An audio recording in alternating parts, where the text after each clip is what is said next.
You are now listening to Likely to Dispute, hosted by Monkas, Reed, and Tyler. How's everybody doing? It's Cevan, aka the Monkas. Joining with me today, as always, is Reed and Tyler, and this is episode 42 of Likely to Dispute. We're back on the weekly episode grind here. We have our week 12 preview, or sorry, I do this every week. Our week 12 recap, week 13 preview.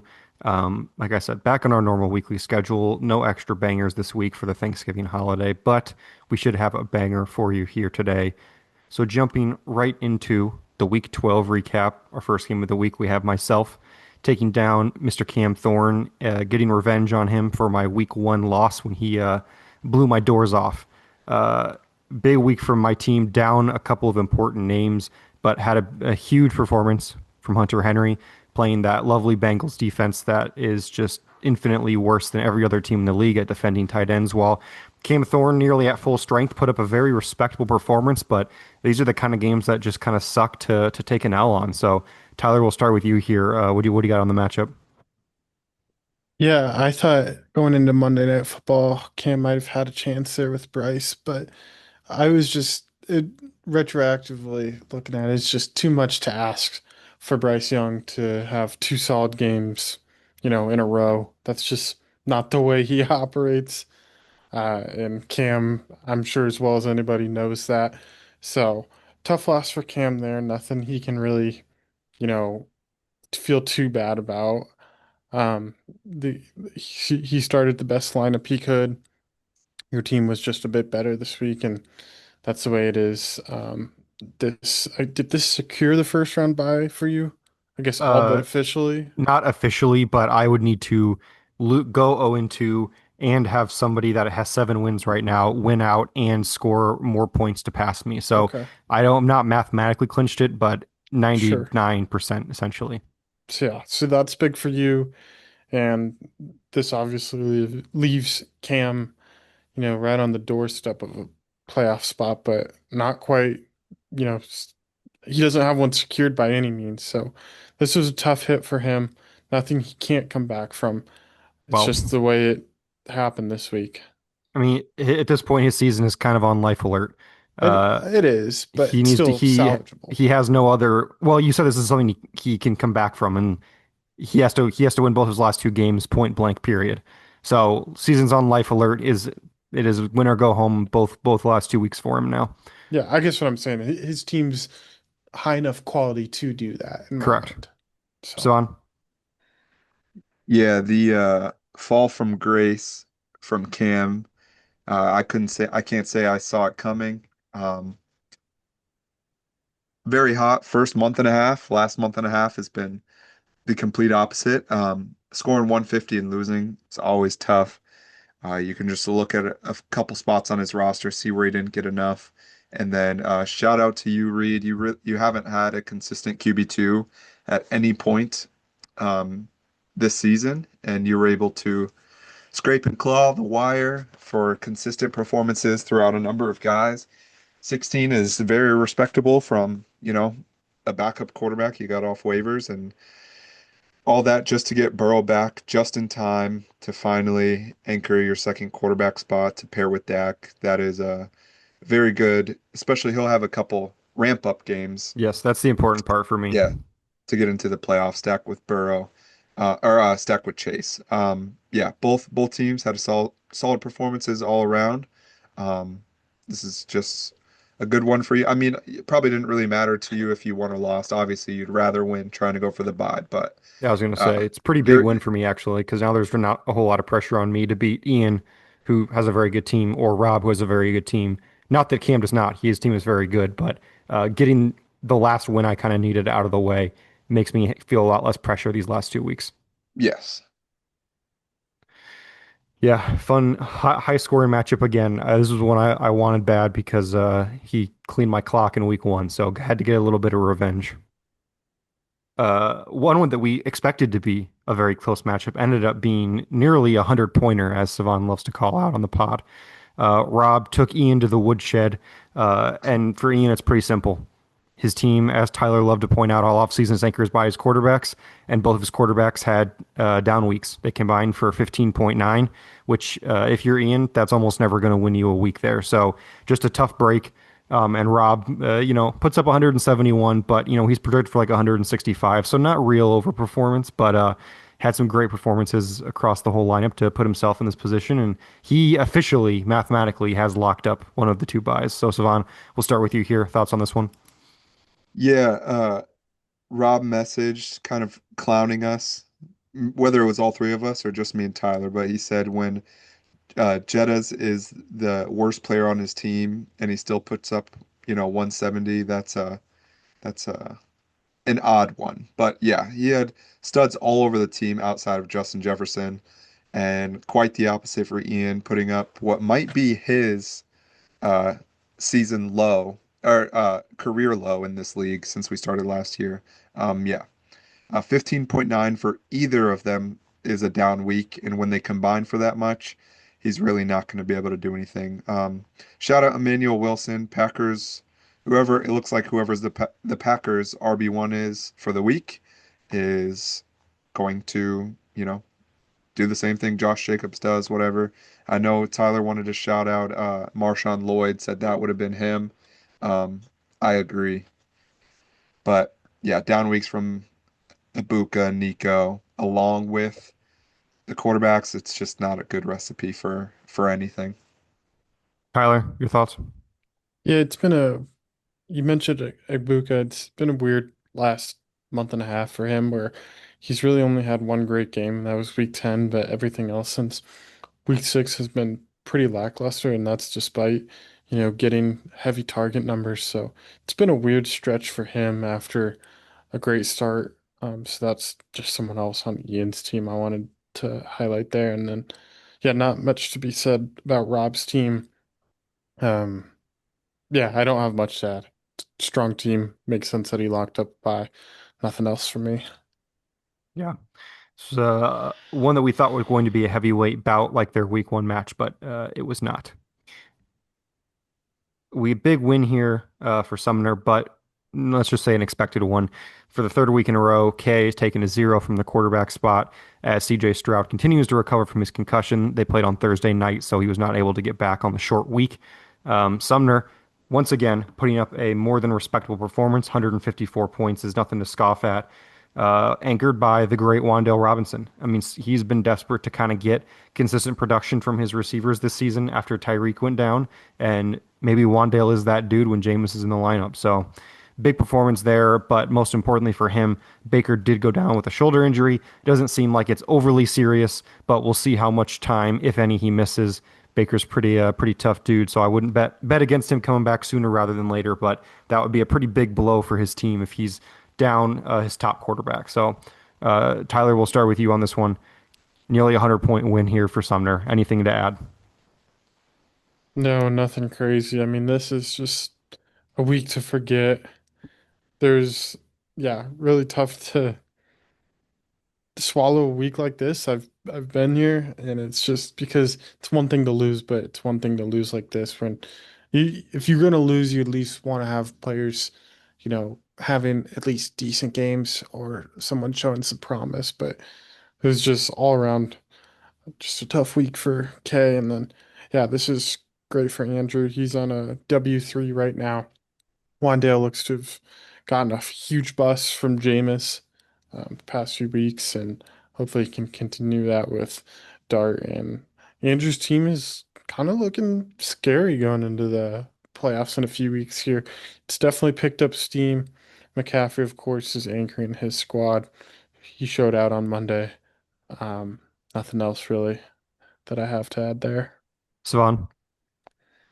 Yeah, Sumner's team, the depth prevails. Yeah, he's got an awesome team. Uh, start sits between his wide receiver has really been all that he needs to do every week, and this week it played out very well for him. Both Wandale had an elite game, then Mooney had that late deep touchdown. So getting that from his wide receiver position is all he can ask for. And then yeah, with Javante, McCaffrey, and Rico. Uh, Yeah, wide receiver's great. And then yeah, K side setting a new league low 60. Sorry, Tyler, another record gone for you. Dang. Set this one by a pretty wide margin, I would say. I don't remember what yours was, maybe 68, something like that. Yep. Um, we're close. We were very close to seeing our first 50, and that would have been sad. So yeah, I one to would say flush. though, I think there's an asterisk on that as Kay was unable to start a quarterback. Tyler put that up with an entire lineup, a whole ass lineup in, which I think is frankly more impressive than taking a zero on the quarterback I spot. mean, DJ Eh, Moore scored 0 points that week, so was it really a full lineup? You put in a player who was playing, he literally did not have a quarterback to Yeah, play. but he So might as well not have played scoring 0. that's because your team is ass, not because the player was out. Not because the player's ass. Correct. no asterisks for me.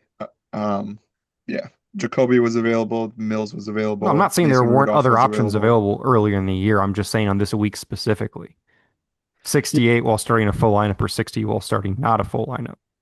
There's a So you're difference there. saying if he starts a quarterback, you're saying you can assume the 8 points. No, I'm not saying you can assume. I'm saying I think you're looking at different categories here. It's like Okay, the 100-meter freestyle and the 100-meter breaststroke. It's like, yeah, you're sure. playing different sports here. I guess it doesn't help. JMO was also a 0, even though he played. You'll have that. That's what I'm saying. If, Oh, if the you player will was have that. playing and they put up a goose, like that happens. But Yeah, starting somebody not start, I mean, he started Stroud, but starting a player who's not in the game is different than starting right. players who were terrible. Yep, definitely. Speaking of starting players, okay, I thought we were going into Tyler's game. Hey, Never mind. Cevan taking a comfortable win against Schrader. Not the first blowout of the week, but potentially the most fun as Jameer Gibbs goes off. Mirror, as he were, anchored Cevan's team, put up about two-thirds of Schrader's team points. Unfortunately, I did not get to pick Schrader in this game because Jackson Dart did not play. I thought he was going to. But Michael Wilson, stud, proven Marv, not even a system wide receiver, just ass. So, Cevan, we'll start with you for your game here. Big win. A win for you here. Your thoughts? Yeah, running backs were great. Drake May was solid. The start sit between Kirk and Tyrod didn't matter. They both were, you know, back end QB2s, I believe. Yeah, mid QB2, so that was fine. Receivers, big letdown outside of course, the only receiver on my team that was worth a shit was one I picked up off waivers in the middle of a dynasty season. So shout out Greg Dortch, and then obviously Jameer Gibbs tying Jamar Chase for our league's record in points with 55.4. If anybody watched the game, it he broke about three 50-yard plays, and he's an insane athlete to watch. Non-biased. I'm sure everybody can relate. Watching Jameer Gibbs is very fun. Tyler, your thoughts on this one? yeah. I didn't realize you just said that he tied Jamar Chase. That's crazy to have a score that high and have it tie Jamar That's true. Chase from last year. No, nothing crazy here. I mean, I was rooting for the Schrader upset, just didn't come to fruition there. Uh, Swan, I would be a little bit worried about your receivers right now. Not gonna lie, that is a little bit concerning that Greg Dortch was leading the way in your receiver room. Yeah. It's been a weird few weeks for Rome. T. Higgins is out this week Yep, with a already got ruled concussion. out.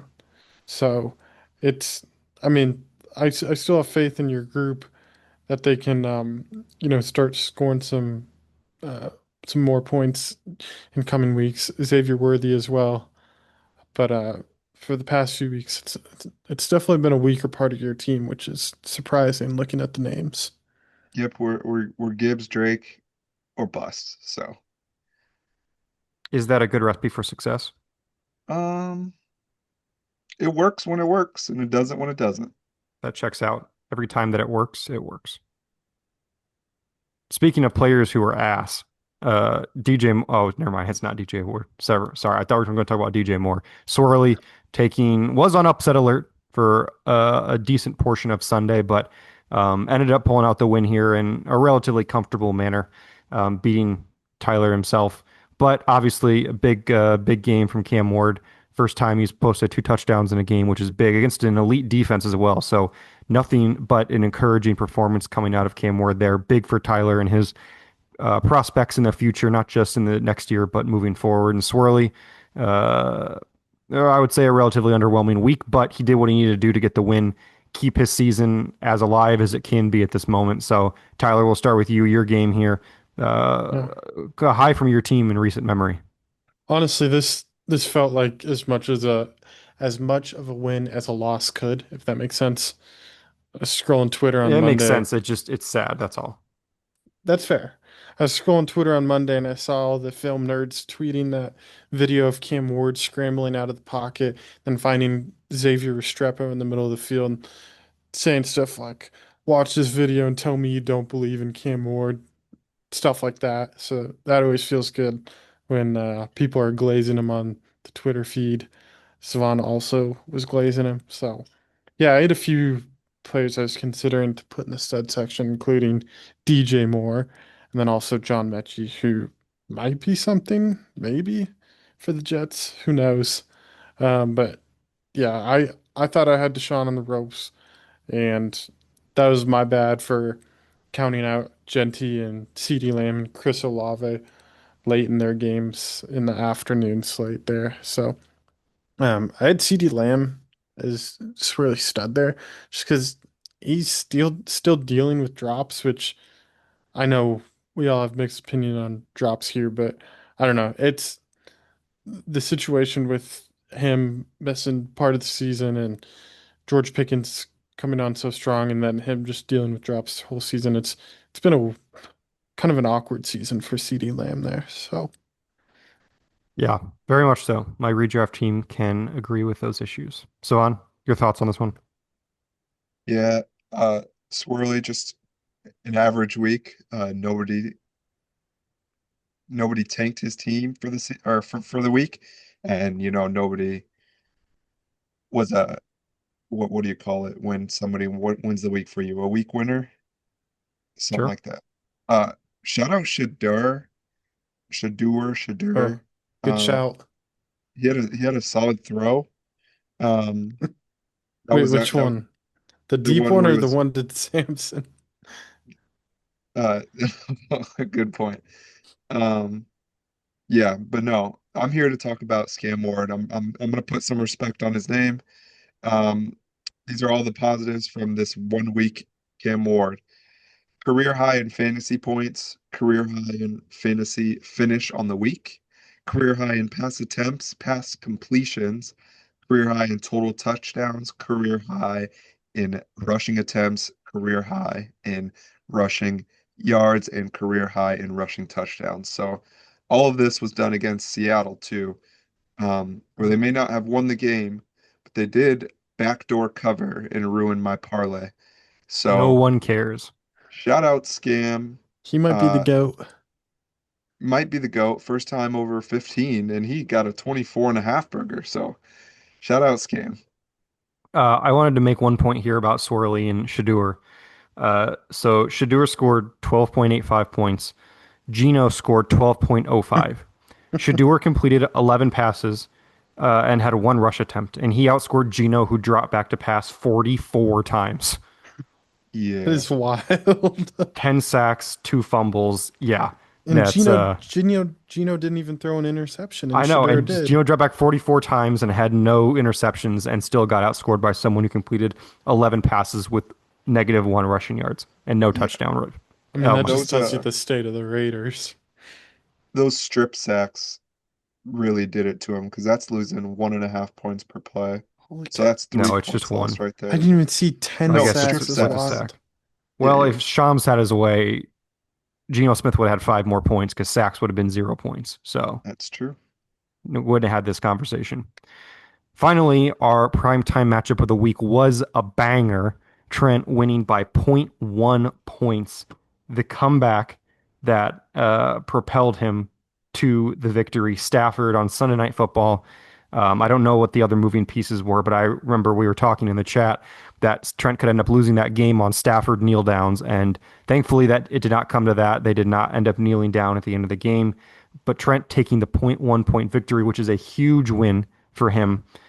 Puts both of Trent right in the mix of the four other 7-win teams and puts Sandy in that group as well, rather than nearly securing a playoff berth at 8 wins for Sandy. So big comeback from Trent. Tyler, we'll start with you on this one. Primetime match of the week was a good one. What do you got? Yeah, it was. I mean, even though they were both lower scores, it is tough for someone to lose here in a game that's decided by less than a point. So nothing major stood out from either person's team. George Pickens, of course, just is rolling right now. Um, I think, I mean, he's just been one of the main storylines of the fantasy season. And then, yeah, Stafford looked dominant yet again on Sunday Night Football.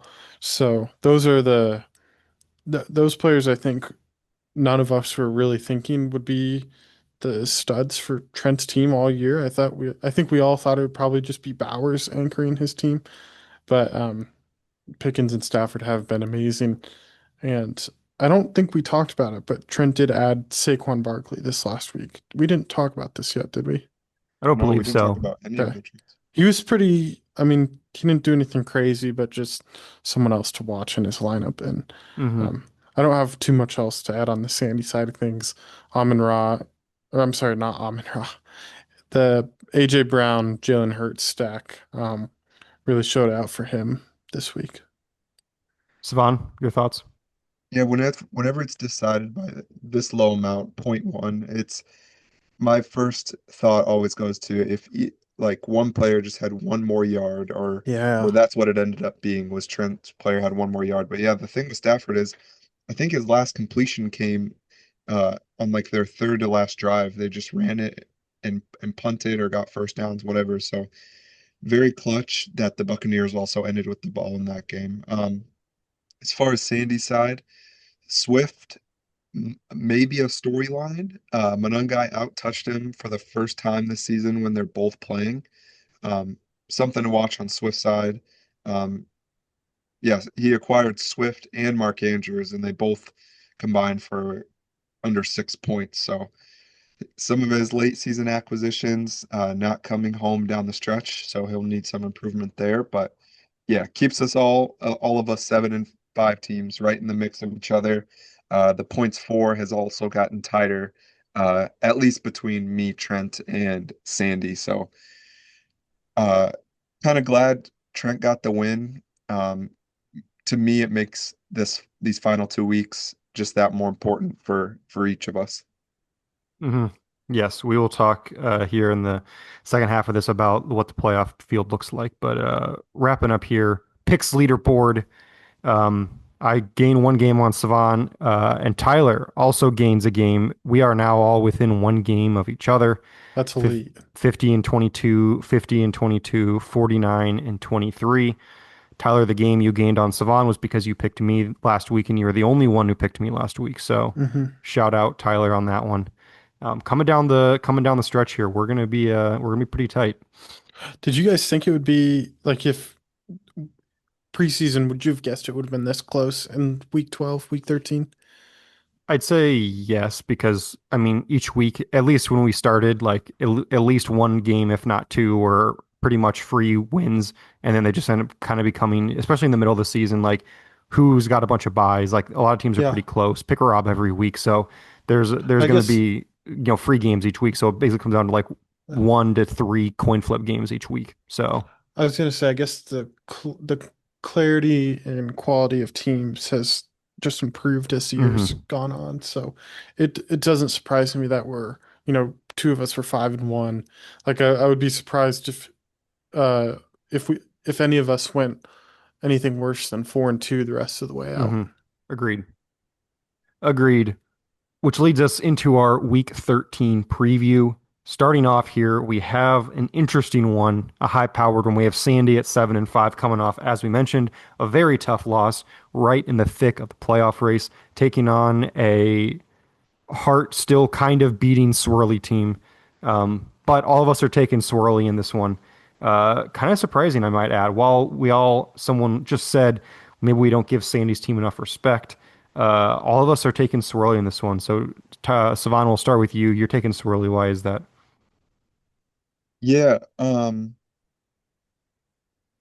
of what I alluded to in the last one, some of his Sandy's late season acquisitions not living up to, maybe what their perceived expectation was rest of the season or what it might be. Um, Add in the fact he's still starting Montgomery every week, who uh after the first, let's see, he really hasn't been anything since the first month of the year. Um, so yeah. And then I mean we all still like Swerly's team. He's got firepower. It just didn't work out with for him on the win side this year. Love his team. The matchups on both sides really aren't great. I could see this being a lot closer than maybe the projections, and especially how Swirly's season has gone. But I like Swirly to play spoiler here and have Sandy sweating in game or in week 14 in a must win, what would be a must win situation. So yeah, that's why I'm picking Swirly. Tyler, you're also taking Swerly in this one. Yeah, for me, it's that the running back two spot he has. If it's Swift, if it's Montgomery, if it's Nick Chubb, God forbid, it's just whoever it is, it's kind of a void. It's not anyone he could sit and forget. And whereas Swirly doesn't have a spot in his starting lineup that I think is kind of a void. Um, Looks like he switched out Kyle Pitts for Theo Johnson this week. I do like that move myself. But there's some pretty soft matchups on Swirly's side of things, specifically Bo Nix against the Commanders. That's one of the matchups I really liked looking at his team. So I'll roll with Swirly. He's still scoring big points. And so that's who I'll pick in this one. Yeah, I wanted to give a quick rundown of the playoff picture. I went through this earlier, but where it's sitting right now, we have four 7-win teams.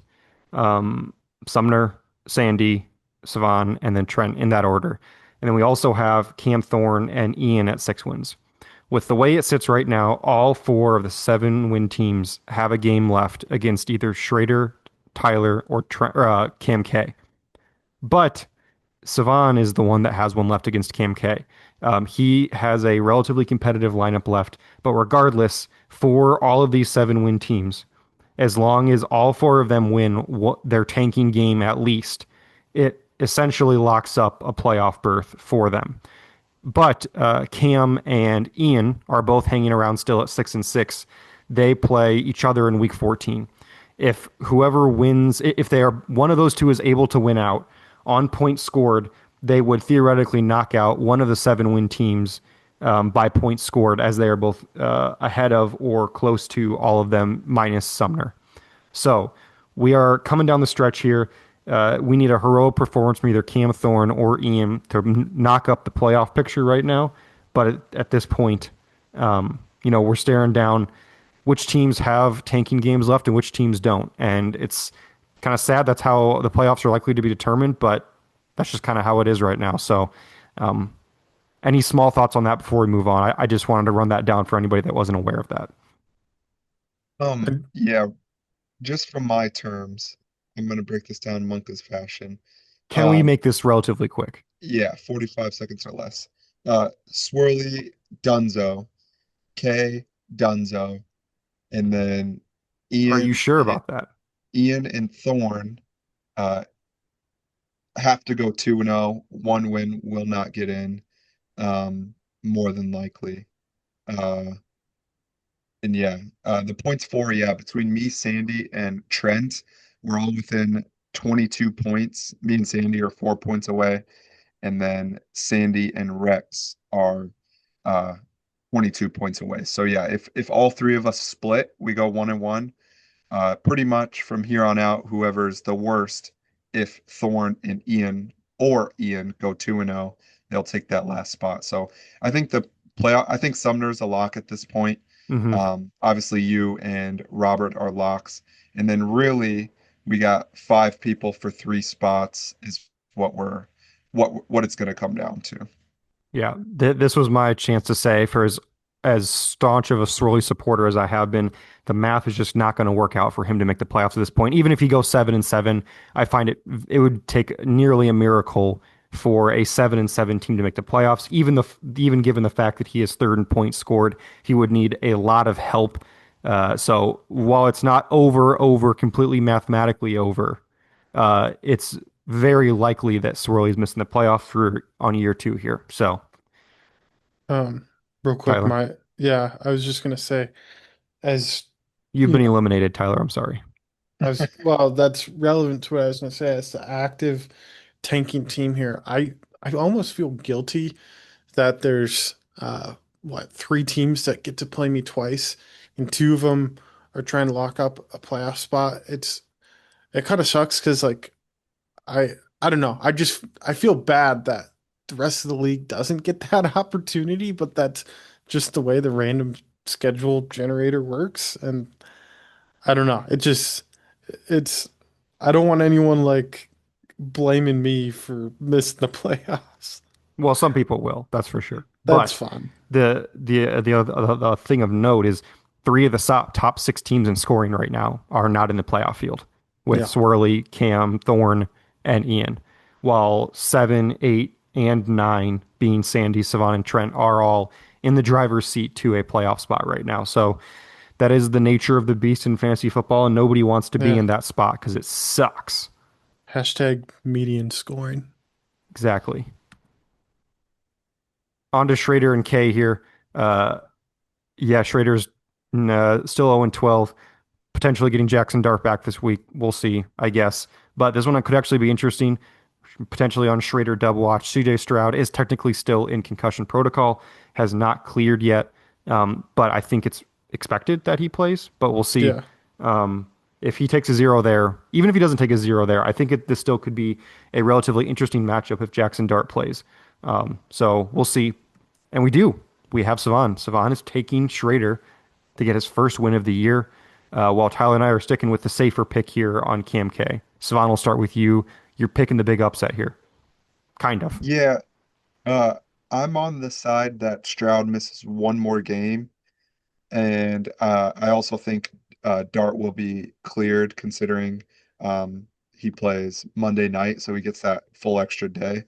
Um, so yeah, if you insert Dart and take out Stroud, um, yeah, I'm looking at the matchups. Jonathan Taylor just came off his worst performance of the year. Doesn't get much easier playing Houston next week. We just saw a goose from Jameson Williams, although I don't think he's going to goose on Thanksgiving. Bold take. Yeah. Tyrone Tracy also gets New England a very good rush defense.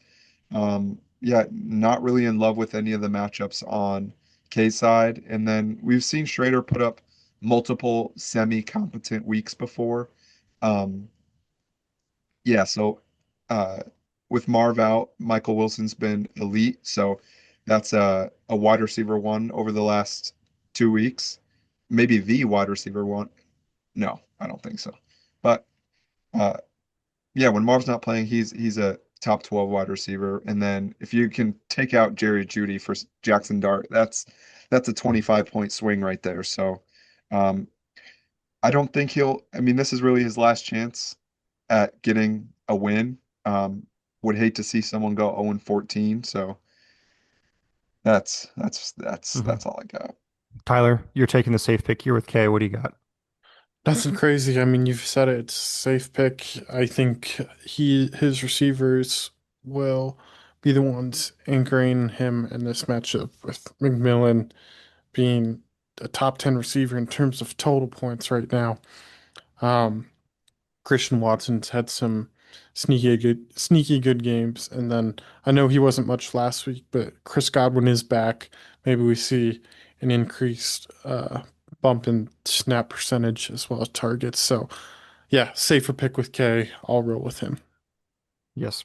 Uh, yeah, this is a fun one. I'll be really interested to see how this comes down. I do think Schrader has a real chance here if Dart plays, but I said that last week, so I guess we'll see. It should be Hmm. fun. Dark horse for matchup of the week. But I will add, if K wins this week, he has a outside shot at the playoffs still with Cevan next week at full strength. If he's able to pull an upset next week, he'll be 8-6. The potential for the playoffs is still there. So I'll just add that.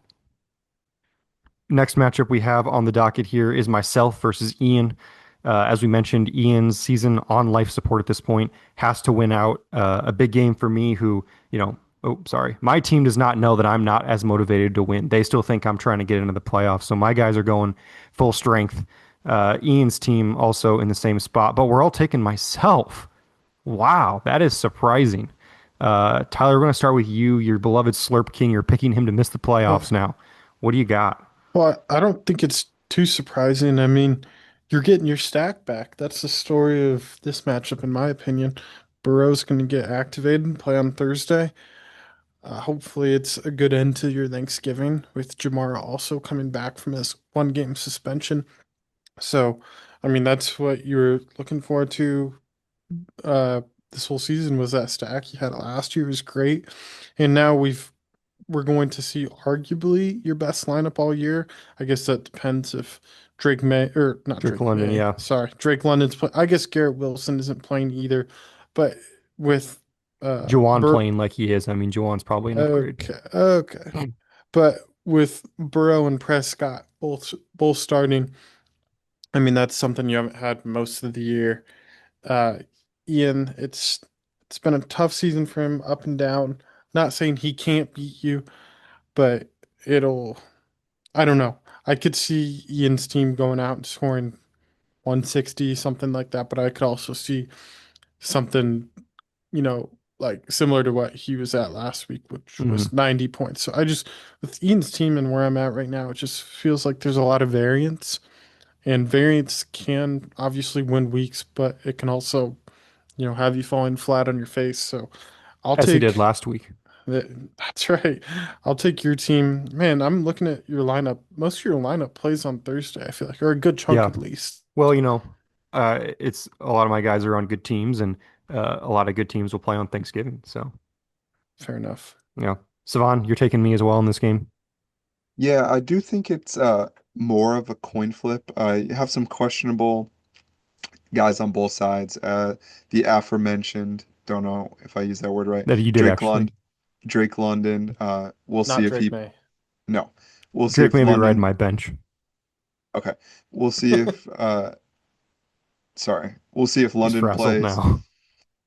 Josh Jacobs, if he plays. And then honestly, I think I'd rather start Parker Washington without BTJ than BTJ with Parker Washington, if that makes sense. Yes. Um, so I think Brian Thomas Jr. getting ruled out actually works in Ian's favor.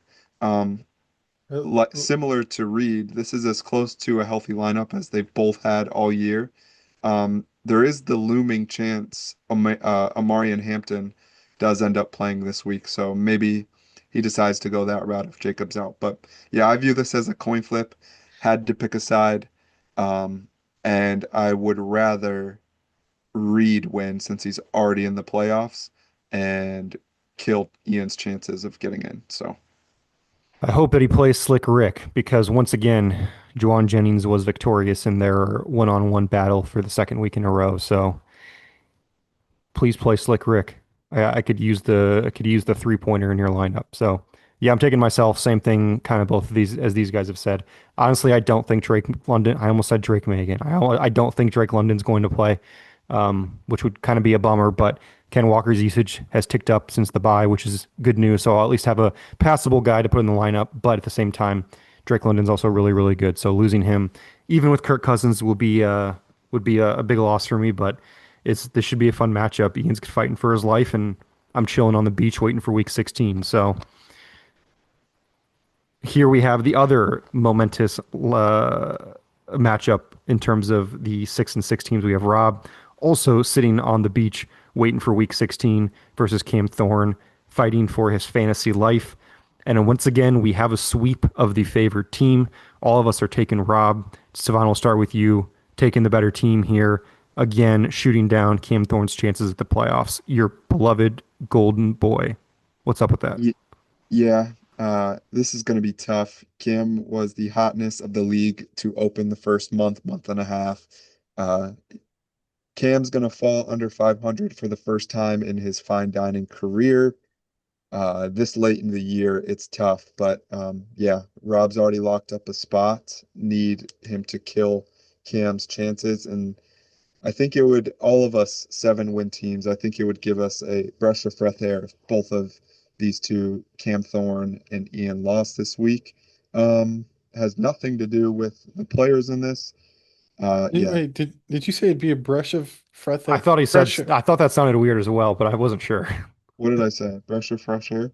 Breath, You Brush of breath, said breath. breath of I don't fresh know. air. You said not a breath, something was wrong there. but It'd be also a breath of fresh. you're saying it's a breath of fresh air if Cam Thorne loses and Ian. Yeah, because then it gets a little bit of the sweat off us 7 and 5 Uh, teams. well, I got news for you, buddy. Even though I picked Rob here, I am strictly rooting for Cam Thorne. That's I would not take how a this Cam works. Thorne dub over my own leaderboard picks. Uh, Why? why? Yeah. Because if Cam Thorne gets in, it makes it tougher for other people to get in, whomst I have their picks. That's fair. Uh, but I mean, Oops. I did pick Rob. I hate to keep beating a dead horse, but it's just a difference in quarterbacks. Cam knows that. Everyone knows that. It's not personal. It's just the way it It is, feels personal at this unfortunately. point, It especially just, after you fed Rob, Trey McBride, and Devontae Adams under the table. well, I thought you were going to say, especially after I fed him Jacoby Brissett. That too. So, now, I yeah, Is I it do think it could fair? be close. Go ahead. I was just saying, I do think, in my mind, I feel like this might, you guys might roast me for this, but I do feel like this matchup could be closer than yours and Ian's. Sure. I'm good with that. Is it fair if this season does not end in the playoffs for Cam? Can we officially coin him as the Dolphins?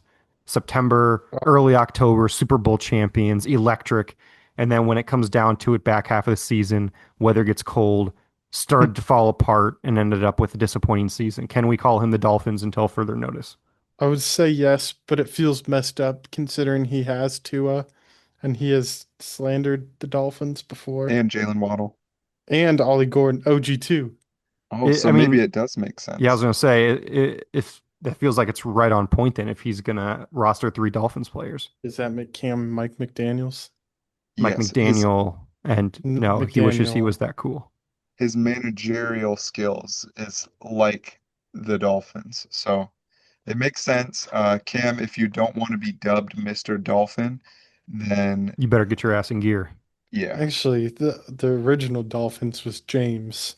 Real ones That is remember. true, yeah. but purely from a figurative perspective here on this one. Okay. Okay, we got Trent, we got Tyler. Trent. What what is that? It's What do just you, this is like the first shitter matchup we've had. It's like the only like bro? non-tanking team versus tanking team matchup where there's an obvious winner. And because the other one had K and Schrader, where we think it could be a close matchup. So we're all taking Trent here. Cevan, anything interesting to add? Or are we taking Trent over the worst team in the league? Brother. Um, yes, for one. For two, yes. I would like to see Nate Peterman support group uh, change that name after this year. I think it's gone on too long. There are some fun names to watch on Tyler's side, just from a 2026 and beyond standpoint. Scam. Um, Actually, okay, that's it. Um, yeah, maybe a little Bajan action. That'd be fun. Yeah, Tyler's the better team. He's got the better firepower. He's got George Pickens, wide receiver You 2 said overall. you said Tyler, but you Yeah. meant Trent. Freudian slip for 3 years from now? I don't even know what's going on anymore. Never mind. Um, this should be easy. I'm going to say Trent wins by 48.35. Okay. Interesting. Tyler, you were offended by my lead up to this. Well, What do you have to say for yourself? I'm offended by both your guys' discourse. I'm What fine did I if say? you guys are acting like this is gonna be nothing when I put the number one team in the power rankings up on the ropes last week, man.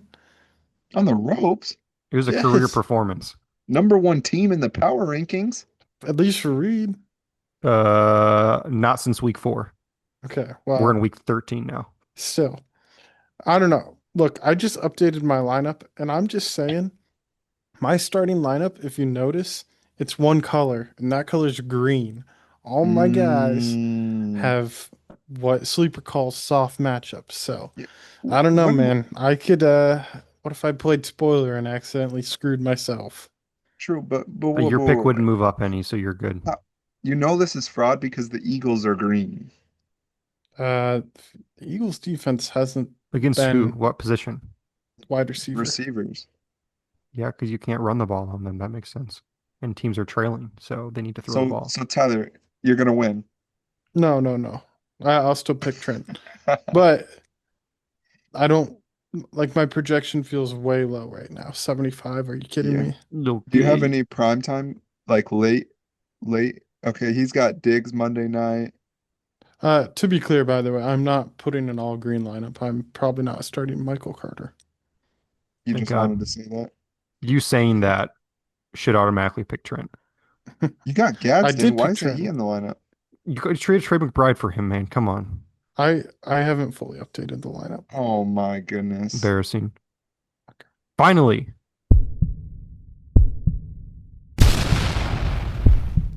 Prime time matchup. we have our prime time matchup of the week. No, we What don't. what the heck? What? Okay. Brief Man, pause in the recording for those of you who know how this works. Sorry for that. It's been fixed. Don't know what happened. It got moved to the end. But our primetime matchup of the week is Sumner 7-5 versus the Monkas also at 7-5. A very important matchup for playoffs, not just making them, but even for seeding. As a win for either of these teams would essentially lock up a playoff berth prior to a week 14 14 matchup.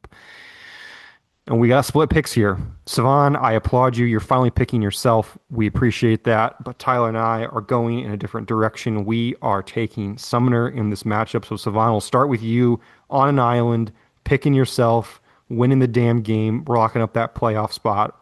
Why is that? Yeah. I don't have a good reason, if I'm being honest. The receivers have not been good as of the last few weeks. Um, I'm losing T. Higgins now, along with Marvin, along with, you know, I lost Neighbors like 3 months ago, but I know it only the comes up receiving every core, episode. the receiving core is decimated. Um, we didn't talk about it, but made a trade early last or before the deadline for Terry McLaurin. So that would be awesome to get him back right now. Otherwise, I'm unable to start a lineup right now because I have too many players. But we're looking at starting Pat Bryant and Greg Dortch as my wide receiver 2 and 3. Um, yeah, it's not looking good, but I do have Gibbs and I do have Drake May. I would put those two against, CMC and what, Trevor Lawrence. But The yeah, good news for you is that he's we don't know for sure, but essentially likely without Baker Mayfield this week. Isaiah Pacheco has already been said he's coming back. So whether you think he's good or not, he will take away some of those 32 touches that Kareem Hunt gets. So you do have a chance, but like you mentioned, you're down T. Higgins, which is arguably the only receiver that's been consistent performer for yeah, you this year. Uh, Terry, who knows, likely to play, it seems like, but going against the Broncos, which is never fun with a backup quarterback, which is not fun. So, as much as I definitely don't want to pick you in this game, I'm definitely not picking you in this game. I'm taking Sumner, lock up his playoff berth before his game, potentially locking up the 3 seed if he wins this game to put himself in a spot to get the last name into the playoffs. So, Tyler, anything else from you? real quick before you go, Tyler, I will say, although Rodgers isn't fully cleared yet, they said they're optimistic he'll play. So there is the potential. He's also losing Flacco this week, so there is the potential he's only starting Trevor Lawrence. Will we see Tyler Shuck in the lineup? I, He I is hope I starting, hope and so. it's against the Dolphins, so he's got a chance. If Rodgers is out, if Baker is out, Flacco obviously not starting anymore, confirmed. I hope we see Gabriel Tyler out. Shuck in a Yeah, big game for Sumner. That would be badass. might be time to give him the call. He's probably still working on a flip phone with how old he is. Tyler, But yeah, Uh, sorry, I want to go one more time. I will say his running back matchups are really bad. Javonte, Kansas City, we just saw what they did to Jonathan JT. Taylor. Well, Uh, the reason Jonathan Taylor was stymied is because they sold out to stop the run because everybody knows Daniel Jones wasn't going to beat them. Dak can beat them. So Javante has a chance, you know. yes, but still not a good matchup Agreed. nonetheless. CMC, no, even if he has a bad matchup, he Doesn't really matter. yes, that yeah, Their doesn't matter. their offense is essentially wait 2 seconds and then check it down to him. Yeah. And then Rico, great running back, also plays the Rams, bad matchup. Had a piss poor performance this past week. Uh, 6 carries. that's Disagree. yeah. I I mean, Disagree. also His 11. performance was bad. His performance Okay, was quite good, actually. it wasn't piss poor. He was solid to good in their matchup. that It was wasn't his all fault they gave him Dave 8 touches. Canales. Thank you. A man of culture. Okay, well, 11.4 fantasy points. If he puts that up again this week, I'll be happy. That's fair. Tyler, Tyler, for the third time, do you have anything to Yeah. say here? You know what this matchup reeks of? It re Desperation. yes, but it also reeks of a nice text from Cevan on Sunday afternoon, raging about who he should have started in the super flex spot because he has Tyrod Taylor, Kirk Cousins, and $3 Max Brosmer available to start in that super flex spot. And he's going to start one of them, and he's going to talk himself into why it was the right start. And then it's going to get 1 quarter into the game, and he's going to be rage texting about how the process was right, but it just didn't go his way. That's what this reeks of in my mind.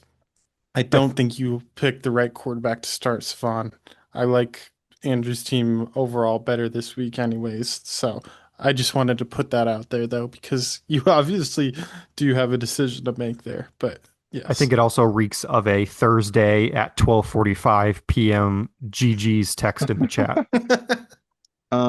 I don't even He's think that's he's not even going to possible. make it to Thanksgiving dinner before he sends a GG's text. He doesn't even have a player to play, and neither do I by then. That's a joke. Okay, fine. At 3:45 3:30. p.m., he's still not making a Okay. Thanksgiving dinner. Kareem Hunt and Travis Kelce have each scored a touchdown. Kareem Hunt throws a touchdown pass on a halfback pass to Travis Kelce, following a Javonte Williams opening drive 1 yard touchdown. We get a GG's in the chat from Cevan. Good. Well, And then they go for a 2 point conversion and okay, run the same enough. play. Yep, All I will say, that'd be elite. my closing remarks on this matchup is it does come down to Drake May versus Wan'Dale No, it Robinson doesn't. No, it Monday Night doesn't. Football.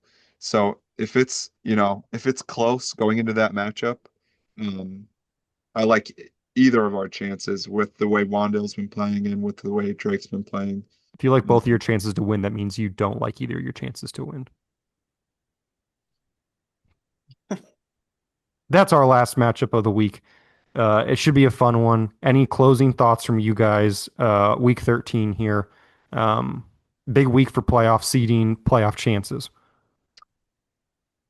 ye- This is the first week, for me at least, that it feels like the beginning of the end. It I feels agree with like, that. yeah, I mean, it's the trade deadline's over. We have, a pretty clear look of who's sitting pretty right now and who's on the outside looking in. We're here. I'm sure it's a stressful time for most right now. yeah, and for me, Swerly, start doing your mock drafts, buddy. Send them in the chat. Let us know who your early top 12 prospects Him are. and what picks? That's true. You can always trade for some. You got a lot That's to you He can told do. crazy. me that So he doesn't want picks this offseason because he's making the playoffs. So shout outs. No, oh yeah, trust me. I heard the whole playoff spiel, but shout out Dude, Swirly. Send those mock drafts, buddy. saving the swirly strays for the closing remarks is just it's also a disrespectful. waste. They're much better used in the middle of the pod when we know he's listening. He's here. Trust me. Swirly, comment Bo Nix when you get this far. Okay. We will not have a double upload this week in celebration of Thanksgiving, but we will potentially have a double upload next week or the following week leading in the playoffs, something to make up for it. But obviously, you guys got the trivia last week. Um, but yeah, that's all we have for you this week. Until after Thanksgiving, we'll see you then.